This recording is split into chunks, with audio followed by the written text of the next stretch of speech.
안녕하세요. 오늘도 사연살롱을 찾아주셔서 감사합니다.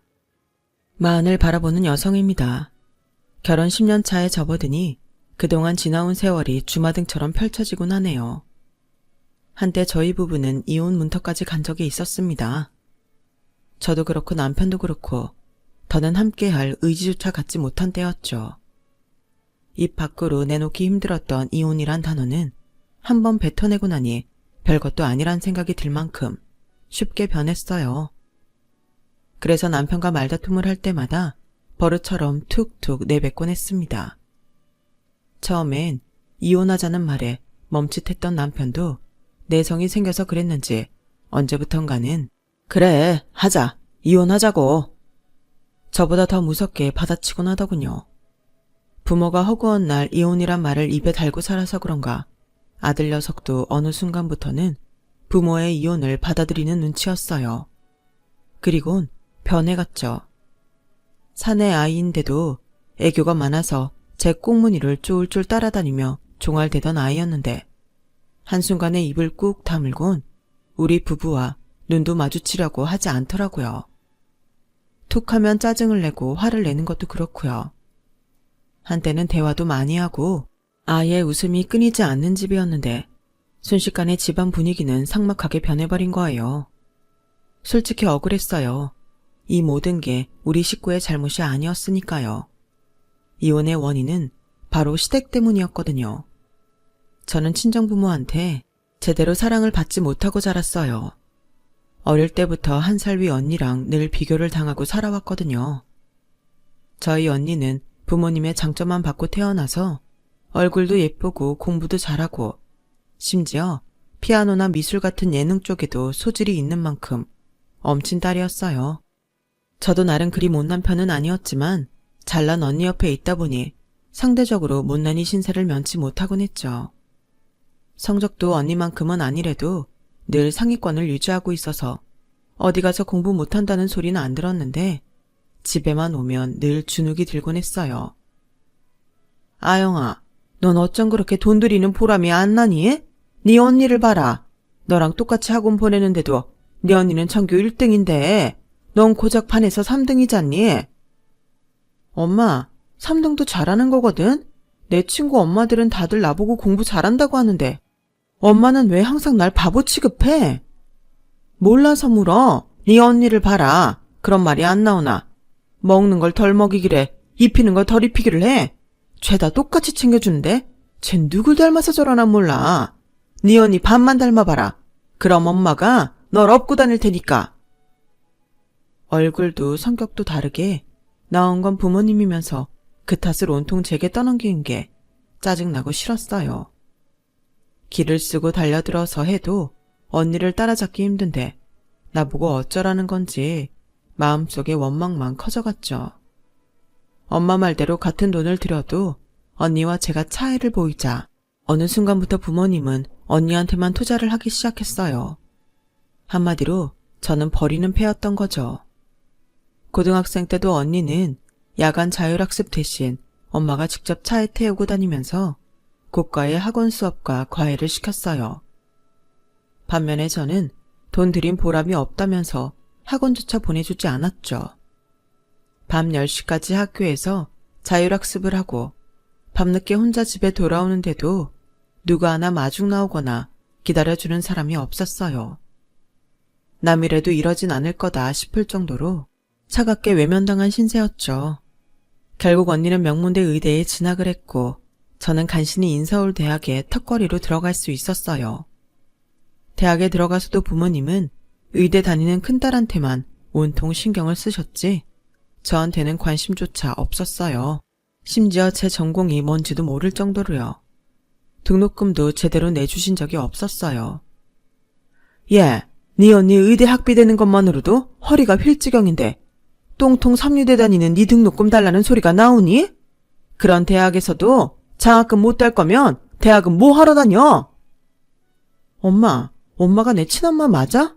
아무리 못난 딸이라지만 왜 매번 언니랑 비교하면서 날 무시하는 건데 이럴 거면 날 뭐하러 나왔어? 하요, 말 잘했다. 내가 널 낳은 게 천추의 한이다. 너 같은 모질이 나을 바에야. 안 낳고 마는 건데 내가 내 발등을 찍고 싶다고. 그때 알았어요. 이 집에 내가 있을 자리는 없다는 걸요. 그때부터 저는 독립을 준비했던 것 같아요. 길을 쓰고 공부해서 장학금을 따고 돈 되는 아르바이트라면 뭐든 하면서 돈을 모았어요.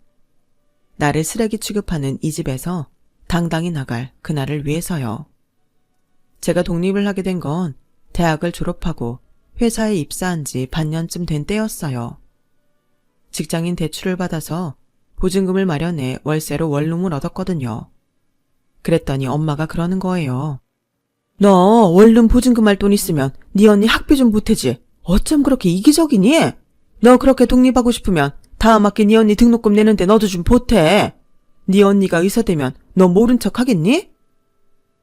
엄마 말과는 달리 언니는 모른 척하고도 남을 인간이었어요. 부모님이 하도 받들고 키워서 자기 자신밖에는 모르는 이기적인 인간이 바로 저희 언니였거든요. 제가 알바를 2탕 3탕씩 뛰며 대학을 다닐 때도 언니는 학비 걱정 한번 안 하고 살았어요. 아빠 카드를 들고 다니면서 점심 한 끼에도 몇만 원씩 써대던 언니는 자기 때문에 부모님이 고생하는 건 안중에도 없었어요. 옷이며 구두, 백은 브랜드 제품이 아니면 거들떠도 안 받고 사람들 땀 냄새가 싫다고 지하철이나 버스 대신 택시를 타는 사람이었거든요. 그런 인간을 위해 땀 흘려 번 내 돈까지 내줘야 한다니 말도 안 되죠. 싫어. 난 대학 4년 내내 내 손으로 등록금 벌어서 다녔어. 원룸 보증금 마련하느라 커피값까지 아끼면서 살았다고. 근데 왜 내가 언니 등록금까지 대야 해? 지금까지 지 손으로 용돈 한 번 안 벌어본 언니한테나 등록금 보태란 소리 하란 말이야. 어차피 난 엄마 안중에도 없는 애잖아. 그럼 앞으로 쭉 모른 척하고 살라고. 괜히 나까지 엄마 큰딸 위해 종년 만들 생각하지 말고. 서러운 마음에 참았던 말을 쏟아붓곤 24살 초가을. 저는 집을 나왔어요. 그리고는 아예 연락도 끊고 살았죠. 집을 나온 지 얼마 안 됐을 때는 그래도 엄마가 종종 전화를 했어요. 물론 제 걱정 때문에 한 건 아니고 언니 차 뽑아주려는데 돈 좀 보태라든가 선자리가 들어왔는데 언니가 안 나간다고 했다며 대타를 띠라든가 죄다 영양가 없는 말을 전하기 위함이었지만요. 엄마랑 통화를 한 날이면 기분이 안 좋았어요. 그럴 때마다 제게 위안이 된 건 당시 사귀던 남자친구이자 현재 제 남편이었어요. 남편은 3남 중 맏이었는데 그래서 그런가 책임감도 강하고 생활력이 있는 사람이었어요. 말수가 적어서 연애하는 동안 잔재미는 없었지만 특유의 듬직함 덕분에 저를 많이 안심시켜주는 사람이었죠. 집에서 부모 사랑을 못 받아 그런가 저는 연애를 할 때 상대에게 사랑을 갈구하는 편이었어요. 언제 버려질지 모른다는 불안감에 더 매달렸던 건지도 모르겠네요. 그러다 보니 지쳐서 떨어져 나가는 남자들이 대부분이었어요. 그래서 매번 버림받지 않을까 전전긍긍하며 아직 일어나지도 않은 일에 조급해하곤 했는데 남편을 만나고부터는 그런 마음이 사라져버린 거예요. 3년 연애를 하는 동안 수도 없이 남편을 질리게 했는데도 눈 하나 깜박 않고 제게 청혼을 하더라고요. 드디어 내 편이 생겼다는 기쁨도 잠시 혹시 이 남자가 나를 제대로 파악 못하고 섣불리 결혼하자는 말을 한 거는 아닌지 걱정이 됐어요. 현호 씨는 왜 항상 이런 내 성격을 받아줘? 질리지 않아? 글쎄, 난 질린다는 생각 해본 적 없는데 그래야 돼? 아니, 미안해서 그러지. 실은 나 집에서 내놓은 자식이나 다름없어. 부모님이랑 연락 끊고 산 지도 좀 됐고 나랑 결혼하면 장모 사랑받고 살긴 힘들 거야. 우리 엄마는 언니만 예뻐하거든. 현호 씨가 나랑 결혼하는 순간부터 현호 씨도 우리 집에서 나랑 같은 취급을 받게 될 텐데 그래도 참을 수 있어? 내가 장인 장모랑 결혼하는 것도 아닌데 뭔 상관이야? 고작 해야 1년에 서너 번 뵐 텐데 그 정도는 참을 수 있어. 못 참으면 안 보고 살면 그만이고. 근데 만약 그렇게 된다 해도 내가 힘들어서 그런 건 아닐 거야. 난 네가 가족들한테 그런 취급 받는 걸 보는 게 더 힘들 것 같으니까. 나 믿고 따라와. 네가 가족들한테 못 받은 사랑 내가 다 줄게. 평소 말주변도 없는 남자가 건넨 그 말에 저는 감동해버렸고 순진하게 남편의 말을 철석같이 믿었어요. 공수표 같은 그 말을 말이죠. 아무리 연을 끊고 살긴 했지만 그래도 결혼을 앞두고 모른 척 할 수가 없어서 엄마한테 전화를 했어요. 그랬더니 시큰둥한 목소리로 그러더라고요. 혼자 편히 살겠다고 나간 년이 결혼 앞두고는 부모가 필요하긴 한가 보지? 네 멋대로 하는 결혼이니까 혼수고 예단이고 네가 알아서 해가.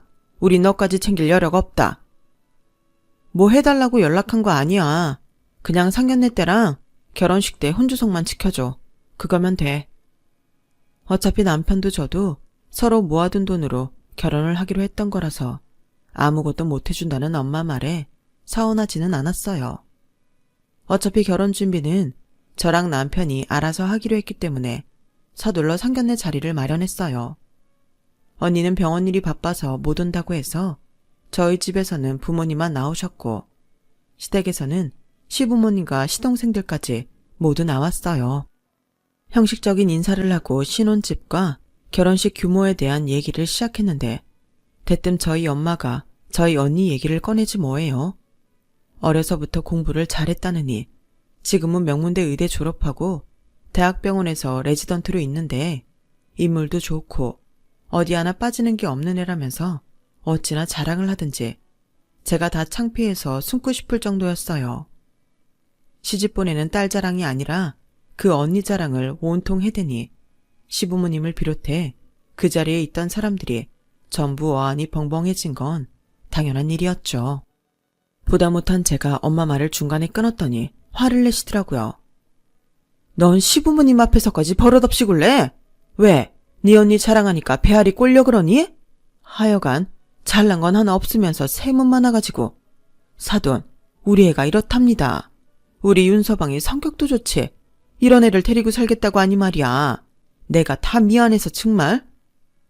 엄마는 저를 흘겨보시며 끝까지 저를 깔아뭉개셨어요. 남도 아닌 내 부모한테 이런 대접을 받으니 남인들 저를 온전히 봐주겠어요. 상견례 이후 시어머니는 대놓고 말은 안 하셨지만 전과는 달리 저를 깔보는 투가 역력했어요. 이렇게 될 줄 알았다면 차라리 부모 없는 고아라고 속이고 결혼할 걸 그랬다. 후회가 되더라고요. 결혼식 당일, 그날도 언니는 병원 일 핑계대며 오지 않았어요. 다행히도 그날은 저희 엄마도 손님들을 치르느라 제 흉을 볼 새가 없어서 조용히 식을 마칠 수 있었죠. 신혼여행에서 돌아온 우리 부부는 시댁에 먼저 들렀는데 시어머니께서 그러시는 거예요. 예, 아무리 네가 눈밖에 난 자식이라고는 하지만 그래도 그렇지. 네 언니는 하나뿐인 동생 결혼식에도 얼굴을 안 비추니? 그 병원의 의사는 네 언니뿐이라니? 죄송합니다. 급한 수술이 있었나 봐요. 네가 변변치 않아서 그런 건 아니고 너야 네 식구들이니 별 수 없다지만 너 때문에 우리 현호까지 네 집에서 그런 대접 받는 건 난 못 참는다. 상견례 때만 해도 그래. 그 자리에서 오지도 않은 큰딸 자랑은 그렇게 하면서 사위 챙겨줄 생각은 눈꼽만큼도 안 하는 거 봐라. 앞으로 명절이라고 니네 집에 가도 똑같이 그럴 거 아니니? 이미 결혼까지 한 마당에 길게 얘기해봐야 소용없겠지만 그래도 될 수 있으면 앞으로 내 아들 데리고 니네 집 가는 건 자제해라. 저희 엄마 때문에 시작부터 삐걱거리던 저와 시어머니 사이는 그렇게 골이 생기기 시작했어요. 남편의 무던하고 한결같은 점이 좋아서 했던 결혼이지만 시간이 지날수록 그런 점 때문에 되려 화가 나기 시작했어요. 시댁에서 내가 당하는 꼴을 뻔히 보면서도 입 꾹 다물고 있는 남편이 그렇게 야속하고 미울 수가 없었거든요. 제가 첫 아이를 낳고 회사에 복귀할 시점이 되었을 때도 그랬어요. 출근 날짜는 다가오는데 아직 마땅한 어린이집을 찾지 못해서 밤잠도 설치며 가슴 졸이고 있는데 남편은 세상 편하게 잠만 잘 자는 거예요. 자기야, 자기는 걱정도 안 돼? 나 며칠 뒤면 회사 복귀야. 아직 어린이집도 못 구했는데 우리 지용이 어떡해. 우리 엄마는 단칼에 무자르듯 안 된다고 하는데. 그럼 우리 엄마한테 봐달라고 그래. 아무렴 당신 손주인데 모른 척 하시겠어? 말은 쉽지. 어머님이 선뜻 그런 말 하시겠어? 안 그래도 산후조리원 문제로 언짢아 하시는데. 여기서 말하는 산후조리원 문제를 잠깐 설명해 드릴게요. 제가 출산을 하고 산후조리를 맡아줄 사람이 없어서 남편과 상의 끝에 산후조리원에 들어가기로 했어요. 그랬더니 시어머니께서 뭐하러 그런데 돈을 버리냐며 저희 친정엄마한테 해달라 그러라고 하시더라고요. 엄마 성격을 뻔히 아는 저와 남편은 친정에 연락도 않고 산후조리원에 예약을 했고 이 사실을 난 시어머니가 저희 엄마한테 전화를 한 거예요. 안사돈, 우리 며느리의 산후조리는 어떻게 하실 겁니까? 뭘 어떡해요? 산후조리원에 들어가면 되죠. 요즘 누가 집에서 산후조리를 한답니까? 아니, 친정엄마가 없으면 몰라도 버젓이 살아있는데 왜 그런데 돈을 씁니까? 그리고 거기에 들어가는 돈이 한두 푼입니까?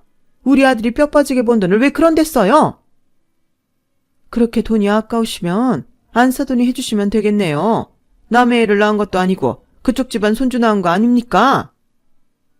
그렇게 날이 선 대화로 시작된 그날의 싸움은 결국 해서는 안 될 말까지 이어지며 큰 싸움으로 번졌고 그때 저희 엄마한테 싸움에 밀렸던 시어머니는 저한테 대신 화풀이를 하고 계신 중이었어요. 그런데 이런 와중에 애까지 봐달라고 하려니 정말 미칠 노릇이었죠. 그래도 어쩌겠어요. 젖도 못된 아기를 맡길 곳이 없는걸요. 친정엄마는 아예 제 전화도 받지 않는 상황이라서 할 수 없이 눈물을 머금고 시어머니께 전화를 드렸어요. 어머님, 죄송하지만 어린이집 구할 때까지만 저희 지용이 좀 봐주시면 안 될까요? 저 회사에 나가 있는 동안에만요. 왜? 네 친정엄마가 안 봐준다니? 대 이럴 줄 알았다. 자기 딸 산후조리도 못 해주겠다는 사람이 손주라고 어련할까? 내가 진짜 사돈만 아니면 가만 안 뒀어. 사람이 어쩜 그렇게 이기적이고 못돼 먹었는지? 좋다. 내가 지용이 봐주마. 대신 어린이집 구하면 바로 데려가야 한다. 네, 어머님 감사드려요. 그렇게 감사하면 네 첫달 월급 나 주면 될 거 아니니? 나이 들어 애까지 보려면 나도 몸보신도 하고 마사지도 받아야 할 거 아니야. 안 그러니? 결국 시어머니는 2주 정도 저희 아기를 봐주시곤 그달치 제 월급을 받아가셨어요. 말로는 당신 아들 등골 빼먹지 말고 빨리 회사 출근해서 돈 벌라고 하시면서 정작 돈은 어머님이 챙겨가신 셈이었죠. 그래도 내 자식 때문에 벌어진 일이니 어쩌겠어요. 서운하긴 했지만 참는 수밖에요. 그런데 저한테는 이렇게 야박하신 어머님이 동서한테는 엄청 너그럽게 대하시더라고요. 제가 출산하고 1년쯤 뒤 둘째 시동생이 결혼을 했는데 결혼준비 과정부터 저한테 하셨던 거랑은 완전 다르게 대하시더라고요. 우리 둘째 며느리는 집에서 사랑을 많이 받고 자라서 그런가 표정부터가 다르구나. 사랑도 받아본 사람이 남한테 사랑을 베풀 줄 안다고 말이며 행동에 사랑이 듬뿍 묻어나서 얼마나 예쁜지 모르겠다. 말끝마다 동서가 사랑받고 자랐다는 말을 하시는 게 꼭 저 들으라고 일부러 그러시는 것 같았어요. 그리고 그건 말뿐만이 아니었어요. 제가 시집 올 때는 시댁에서 금반지 하나 받은 게 없는데 동서한테는 예물 대신 경차를 뽑아주시지 뭐예요? 목걸이, 반지야. 젊은 사람 취향이 있으니 내가 해주기 그렇고 대신 경차 하나 뽑아주마. 출퇴근 시간에 10,000원 전철에서 시달리지 말고 편하게 다니거라. 이런 모습을 보니 제 산후조리원비 가지고 그 난리 치신 분이 맞나 싶더라고요. 시어머니의 차별은 여기서 그치지 않았어요. 명절 때 식구들이 모이면 제게는 끊임없이 일을 시키시면서 동서한테는 피곤할 테니 방에 들어가 쉬라며 배려를 해주시기 일쑤였어요. 뿐만 아니에요. 제가 선물해드린 물건은 당근마켓에 내다 파시고 동서가 사드린 물건은 저 보란 듯이 자랑을 하시며 제 속을 긁으셨어요. 친정에서 언니랑 비교당하며 상처받았던 저는 시댁에서 동서한테 비교당하며 피눈물을 흘리게 된 거죠. 상황이 이렇다 보니 시댁 얘기만 나와도 두통이 생기고 온 몸이 아파오더라고요. 자기만 믿으라던 남편은 제가 이렇게 병들어가는데도 남의 집 일처럼 방관하는데 정말 정남이가 떨어질 정도였어요. 남편 얼굴만 봐도 화가 나서 얼굴이 불그락 푸르락하고 남편 목소리만 들어도 토가 쏠렸어요. 자기 집 일이니 너그러울 수 있었겠죠. 상처받은 저는 안중에 없고요. 그러니 잠자리가 가능할 리가 없었죠. 제 몸에 남편 손만 닿아도 바로 내치고 나자 그제야 남편도 화를 내더군요. 도대체 언제까지 이럴 거야? 내가 널 겁탈하냐? 왜 사람을 이렇게 창피하게 밀어내? 뭐가 문젠데? 말을 해야 할 거 아냐? 당신은 눈도 없고 귀도 없냐? 내가 왜 이러냐고? 내가 당신 엄마 때문에 밥도 제대로 못 먹고 병 들어가는 거 뻔히 보면서 왜 이러냐고? 나 속이 아주 썩어 문드러져서 새까매졌어. 그런데도 당신은 내 몸 건드릴 생각은 있으면서 나 죽어가는 건 상관없는 거야? 당신만 믿으라며. 그래놓곤 왜 방관하고 있냐고. 복받치는 서름에 고래고래 소리를 질러댔어요. 남편은 그런 저를 보며 한숨만 푹푹 쉬어댈 뿐 아무 말도 하지 않았어요. 나 더는 이렇게 못 살겠어. 그러니까 우리 이혼하자. 야, 너 지금 제정신으로 하는 소리야? 이깟 일로 이혼할 거면 우리나라에서 결혼해서 사는 부부 하나도 없겠다. 그냥 네가 조금 엄마한테 맞춰드리면 되잖아. 재수 씨처럼 방실방실 웃어주면 우리 엄마가 너한테 이러시겠니? 그래도 안 되겠으면 그냥 무시하고 피해. 그럼 되잖아. 말은 쉽죠. 어머님 앞에서 속없이 방실방실 웃으면 된다고요. 그동안 살면서 제가 안 해봤겠어요. 어머님이 면전에 대고 제 욕을 하셔도 싫은 티 안 내고 웃는 얼굴로 고분고분하게 굴었지만 그럴 때 돌아오는 말은 이거였어요. 너 지금 시애미 가지고 노는 거냐? 내 앞에서 속 없는 척 연기하면 내가 속을 줄 알아? 너 아주 무서운 애구나. 네가 이러니까 네 부모한테서도 사랑을 못 받는 거야. 오히려 영악하다고 면박을 주길 일쑤였어요. 그렇다고 모른 척할 수는 있는 줄 아세요. 명절이고 제사고 시부모님 생신에 지방 경조사까지 못해도 한 달에 두세 번은 얼굴을 맞대야 하는데 어떻게 모른 척을 해요. 언젠가 감기 몸살이 심해서 제사 때 한번 빠졌더니 그걸 가지고 아직도 뭐라고 하시는데 말도 안 될 일이죠. 한 집에서 같이 살면서도 남자들은 이렇게 집안 돌아가는 일을 잘 모른다니까요. 그러다 보니 남편과 저는 서로 벽을 보며 얘기하는 것처럼 소통이 안 되기 일쑤였고 그런 일이 쌓이다 보니까 언제부턴가 대화 자체가 끊어져 버리고 말았어요. 방도 각방을 쓰고 아침엔 따로 남편 밥도 차려주지 않았어요.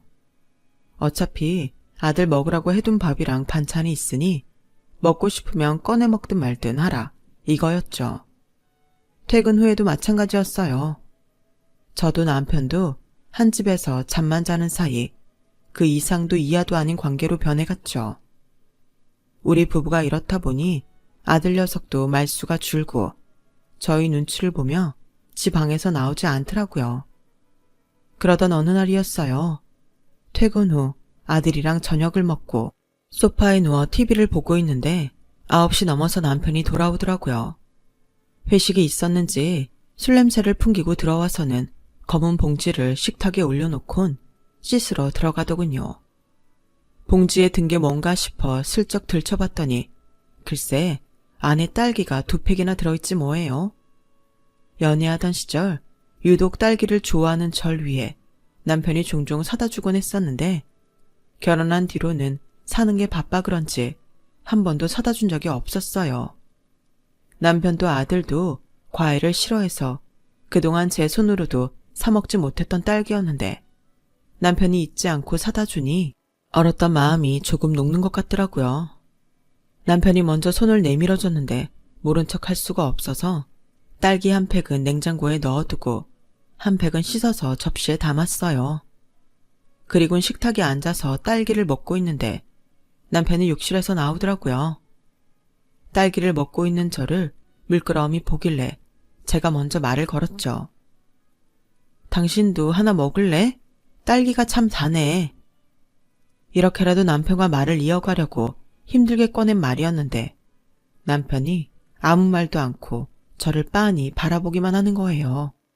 그러더니 일순간 욱 하더니 눈물을 뚝뚝 흘리더라고요. 남편이 우는 모습을 보니 저도 덩달아 눈물이 흘러내렸어요. 당신이 딸기 좋아하는 거 잊고 있었어. 미안해. 지금이라도 기억했잖아. 그럼 됐지. 아영아, 미안하다. 내가 너한테 이러면 안 되는 거였는데. 네가 너희 부모님한테 상처받고 살아온 거 누구보다 잘 알면서 나까지 너한테 상처 줘서 미안해. 남편은 창피한 것도 모른 채 저를 끌어안고 엉엉 울었어요. 우리 부부가 부둥켜 안고 엉엉 울자 영문을 모른 채 지켜보고 있던 아들 녀석도 눈물을 찔끔 짜더라고요. 그날 이후 우리 집 분위기는 조금씩 변하기 시작했어요. 하루아침에 확 달라질 수는 없었지만 그래도 조금씩 서로에게 다가가려 노력하기 시작했죠. 각방을 쓰던 생활에서 안방 침대를 함께 쓰는 생활로 돌아갔고 아무리 바쁘더라도 아침은 세 식구가 둘러앉아 함께 아침밥을 먹게 되었어요. 주말에는 온 가족이 함께 마트에 가거나 재래시장에 가서 장을 보기도 하고 아이를 데리고 교회로 드라이브를 떠나기도 했죠. 그러다 맞이한 그해 추석. 어머님은 이번에도 제게 명절 음식을 떠넘기곤 동서랑 안방에서 매니큐어를 바르고 계셨어요. 모녀지간처럼 다정하게 웃고 떠드는 모습이 평소와 다를 바가 없었죠. 그런데 그 순간 제 남편이 저를 데리고 안방 문으로 가서 소리를 친 거예요. 어머니, 저 이 사람 데리고 집에 갈 겁니다. 앞으로 명절이고 제사고 여기 안 올 겁니다.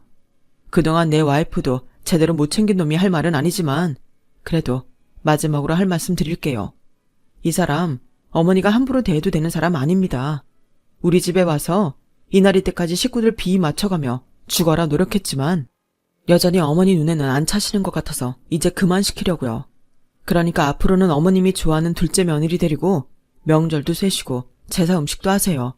내 와이프 부를 생각하지 마시고요. 아셨어요? 아니 큰애야, 너 지금 뭐 하는 짓이냐? 네 처가 이러라고 하든 이 엄마한테 후레자식처럼 굴라고 네 처가 그러더냐고. 아니요, 절 이렇게 만든 건 바로 어머니세요. 시간이 지나면 나아지겠거니 생각하고 손 놓고 있던 제가 미친놈이었다고요. 어머니 마음 바꿀 생각 없으시잖아요. 이 사람이 아무리 잘해도 어떻게든 트집 잡아서 미워하실 거잖아요. 그러니까 더는 어머니한테 아양도 떨지 말고 착하게 굴지도 말라고 할 생각입니다. 내가 사랑해서 결혼한 사람인데 그걸 제가 너무 늦게 깨달았어요. 이젠 아까워서라도 내 아내 이 집에 안 보낼 겁니다. 내가 평생 아껴주고 살 거라고요. 곰같이 미련하게 참을 줄만 알던 남편이 사나운 징숨처럼 폭발한 그날 이후 많은 것들이 변해버렸어요. 일단 저희는 시댁과 연락을 끊고 살게 되었고 우리 부부 사이는 연애 시절보다 더 달달하게 변했어요.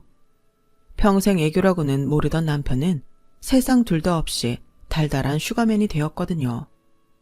이혼의 분위기에서 가까스로 탈출한 우리 부부는 서로가 없으면 안 된다는 걸 새삼 느끼게 됐고 우리의 가정을 온전히 지키기로 결심했어요. 제가 시댁에 발길을 끄는 이후 명절 음식과 제사 음식을 도맡아 하게 된 동서는 힘들다며 마트에서 완제품 음식을 사다 나르다가 시어머니와 트러블이 생겼다나 봐요. 그제야 시어머니는 제게 전화해 당신이 잘못했다며 화해를 청하셨지만 사과만 받고 왕래는 않겠다고 말씀드렸어요. 또다시 숨막히는 그 생활로 돌아가기 싫었거든요. 그리고 저희 언니는 2살 연하의 직장인과 결혼을 했어요. 그런데 결혼하고 한 달쯤 지나 돌연 병원을 그만두고 말았죠. 살림이 체질이라는 이유로요. 의사딸 자랑하는 맛에 살았던 저희 부모님한테는 하늘이 무너져 내리는 일이었죠. 의대 보내느라 들인 돈도 회수 못한 채 손해만 본 엄마는 저한테 전화해 언니 욕을 하더라고요. 참 웃긴 일이죠. 살다 보니 제가 엄마랑 언니 뒷담화를 하는 날이 다 오네요. 말도 많고 탈도 많았던 제 인생이었지만 앞으로 다가올 인생은 그저 행복한 나날들이기만 바랄 뿐입니다. 이미 시련은 충분히 겪었으니까요. 지금까지 제 사연을 들어주셔서 감사합니다. 좋은 사람들 옆에서 항상 즐겁게 꽃길만 걸으세요. 여러분, 사연 댓글에 응원과 현명한 조언 부탁드려요. 좋아요와 구독은 저에게 큰 힘이 됩니다. 오늘도 좋은 일 가득하세요.